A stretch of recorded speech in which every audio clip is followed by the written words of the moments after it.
Alrighty, so I've had a coffee or two today, going through these pics, so hopefully I won't go too much some absolute PowerPoint presentation style, but I'll just go through some pics and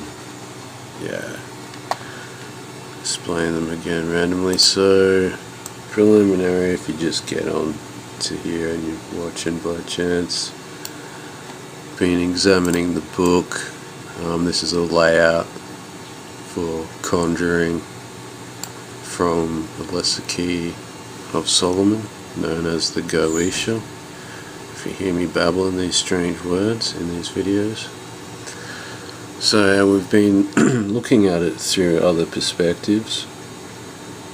Well, I've been looking at it through other perspectives. I'm using even terms to describe a world from which conjuration is possible, and I'm calling it in general the inorganic beings world.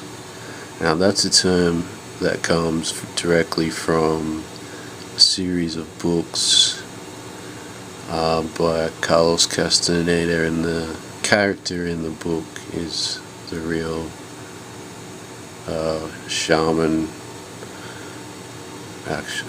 While Castaneda remains a stumbling idiot throughout the course, which makes an interesting dynamic and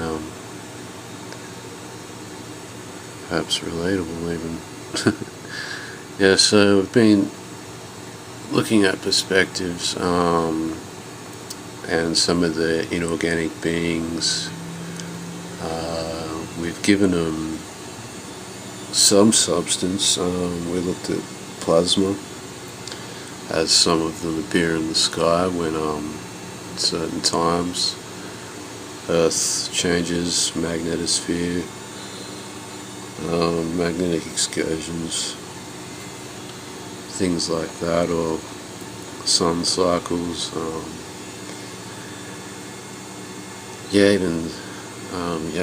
Just energies. They seem to, like the geometry thing, that it's an energy structure really, and they seem to, most of them follow patterns,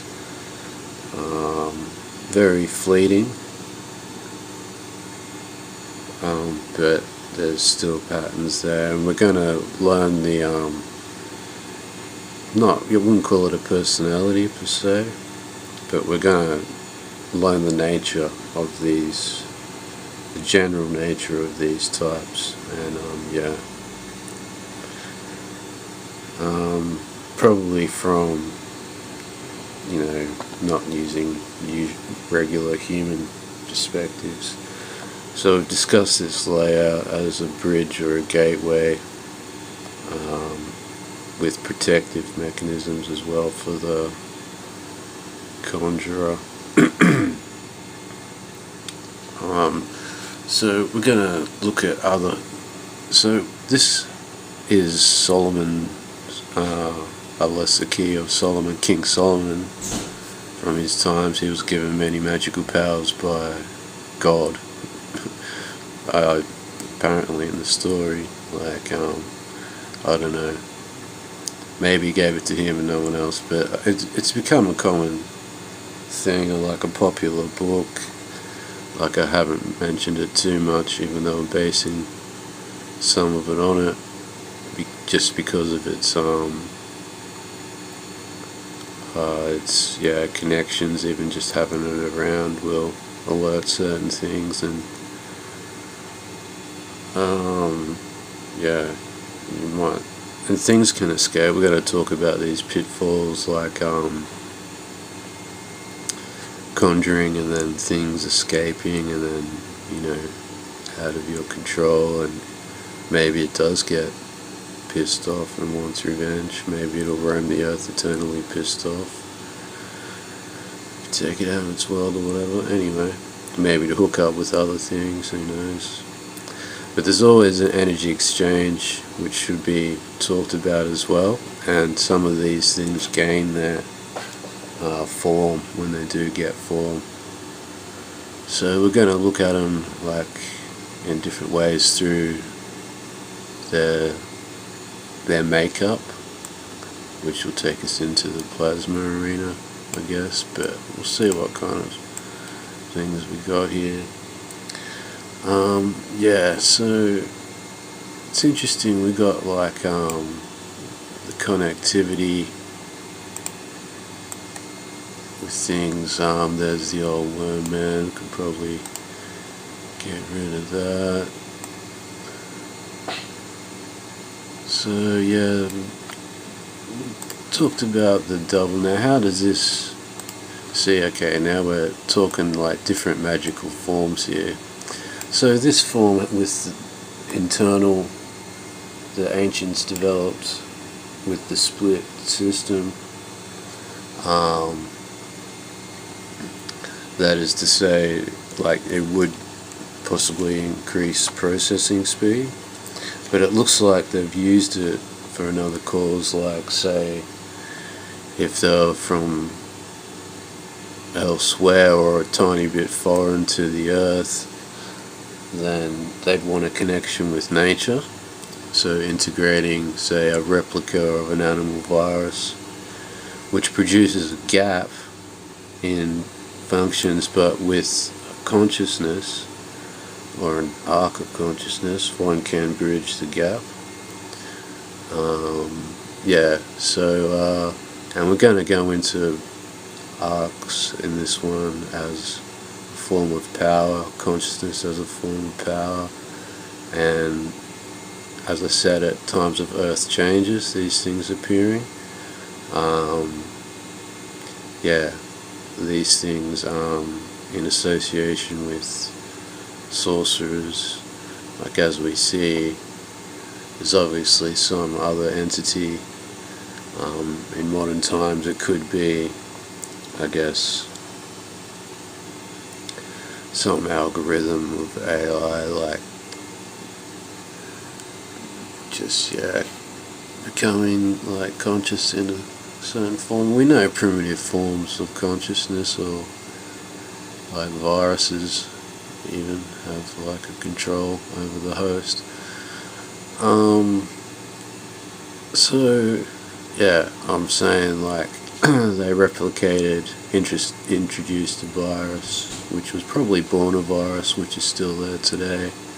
As we discussed, it's whatever they've done to themselves, it's gone into our genome, but I believe it's losing its functions. We're getting stronger immunity to it. Which is probably why they have to resequence it. So get rid of that.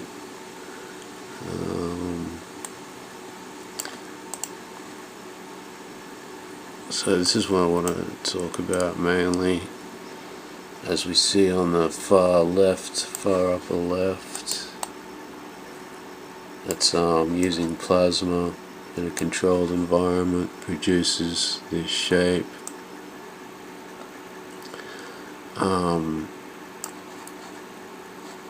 And we're going to look at,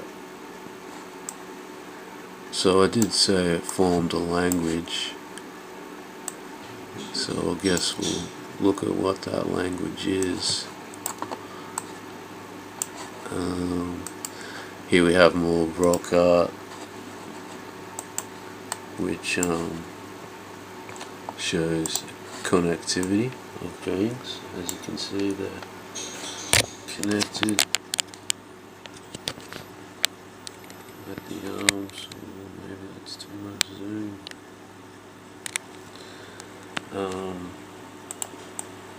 Exactly. So yeah, probably hopefully see that. So inorganic beings, to travel especially and unite, I guess, awareness. It seems to even breach the layers themselves, they need to connect, and they can separate once they're here because that's their nature. They're inorganic,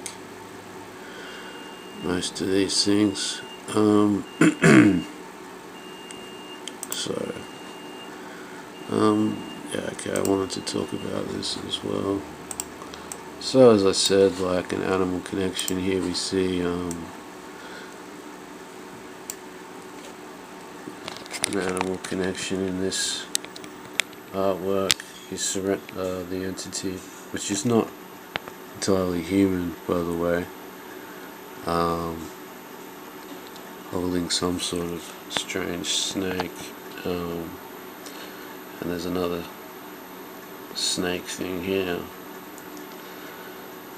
So it's showing like a continuation through animal genes. So like I said previously, if they're from somewhere else, or it's a gene from somewhere else, they want to propagate it, they have to integrate it with yeah, something here.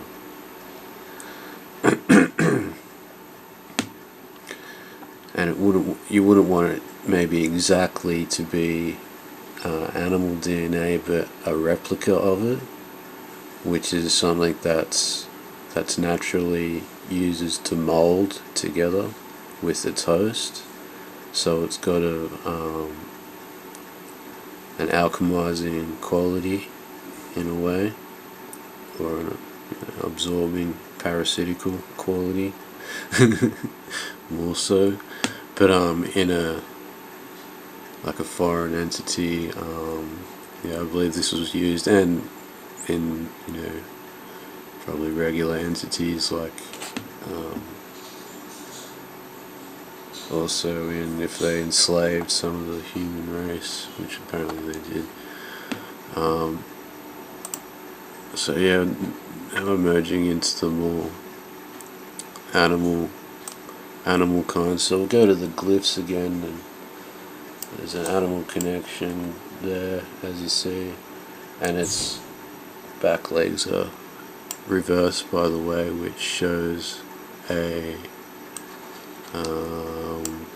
mutation and a reverse function, an autoimmune function, which the apparently inactive viruses, which I believe can become activated in a way in the human genome, is a reverse auto function to our own, not just physicality, but our awareness, and belongs to the I don't think it's a natural entropy. I think it aids to the degradation. It connects to a different system, one that is in nature, may possibly into the set motions as well, into that balance that is a duality, whose balance is in like destruction and stuff.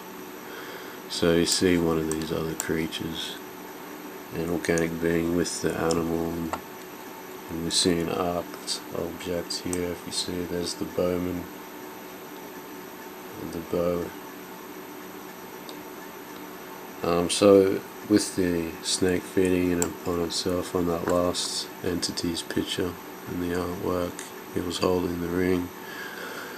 Yeah, it's the snake feeding upon itself, and I guess in this one they use an arc as the symbol, because you'll see the arc, it's a theme, it pops up when you analyze it, but this is very primitive.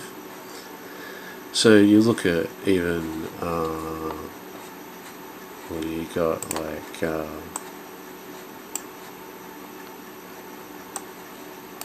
like it's basically from the Goetia, which we've mostly been analysing. It's like a, where is it?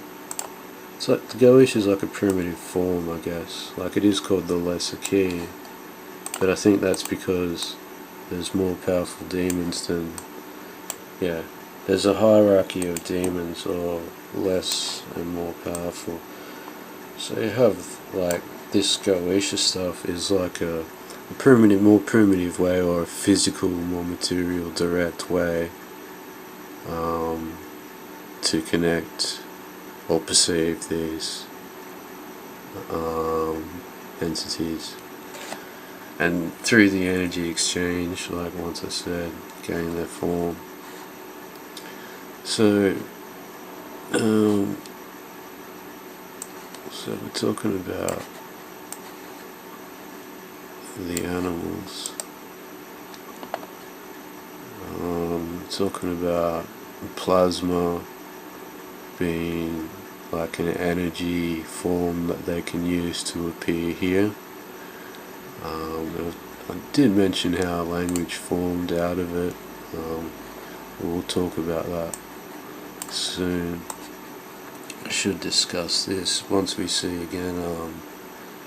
So from Castaneda, they call them allies, and the sorcerers like hook up with these things. They're not easy, and they'll stomp you if you don't know how to deal with them. They'll just absolutely crush you and drain you or whatever power. And as we see at the back, I think these are called like the Ajiji or something. They came from somewhere else, but I don't think it's not entirely human consciousness. So there's an exchange between master and servant here. And remember, these are ancients, and like dealing with some Pazuzu freak or something, so yeah, they'll come for you. But you can see at the back of the head is a connection, and like even, I think probably that's where Elon wants to put his input, and like we'll go into how a lot of these things are just algorithms, and how the ancients will show that in a way, like either just for the way that some things appear. So we'll get more into that, but as you can see, straight into the back of the cerebrum, the connections with these two weird things. But at least they're behind, like if they were in front with their leg up on something like that, and these things are twisted into the tree of life. And we'll go into the lampstand, because it's another common thing, and its source of power. So they're looking at power as like not just a physical electric thing, or like plasma as a medium of these things that can appear and use, like they're trapped in certain power structures more so than a human being, I'd say, and you can become trapped in the structures they belong to if you engage them too much or become obsessed with them. So I'll probably come across a pic which will explain the reverse situation, how they're behind and in front of little things. So here we see like even like from Egypt, a small animal cross-human awareness. So that's just something interesting, I thought.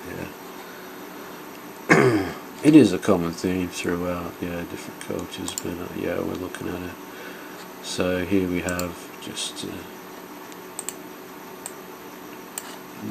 quite large, so the fertility symbol, as you can see, the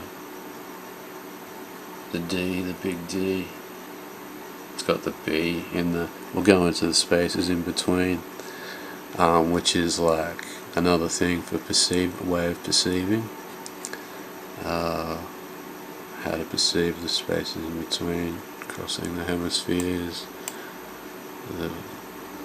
the zone, middle zone. So we have, they are the griffin, standing on a fertility symbol in nature. that the whole phallus looks like a bee too, but also, yeah. See, it is what it is. Okay, we're getting more into it. So that's another danger of when it comes down to, I guess, one of the hidden masters or in ancient text is, well, this isn't the Archon symbol, I guess, the lion-headed serpent or worm. So Archons are a class of inorganic being, and the problem with this, like, stuff you might just mess around with, get hold of the book, do a few layouts, like, you might even attract a djinn. Like, these things are like smokeless fire, like, in other words, like electricity, but they can appear like even just as gassy, wavy kind of apparitions when it can, and they've been known to appear as animals as well, as you can see,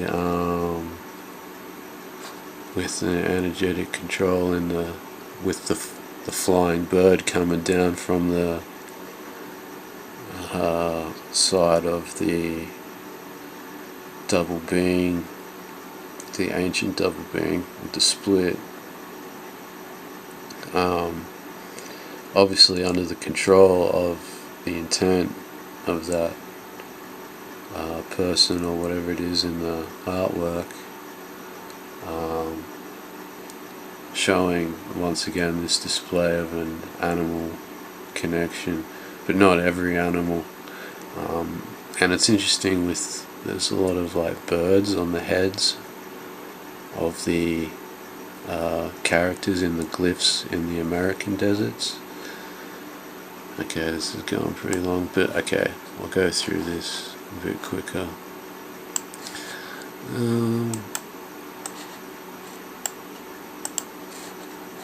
Let's see what we got here. So this is just like a rubbing I did, and then I just like was kind of looking into it because it seemed curious, and then I kind of found, okay, here's the letters.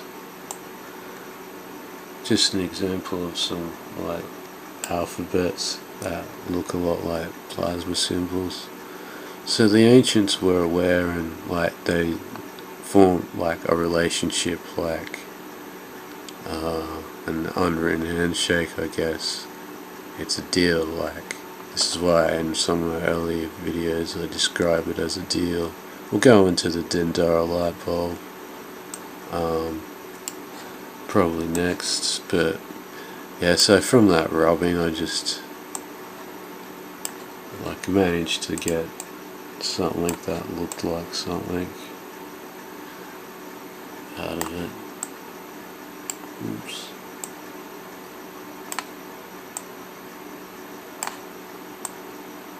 Whoops. Double, triple, whoops.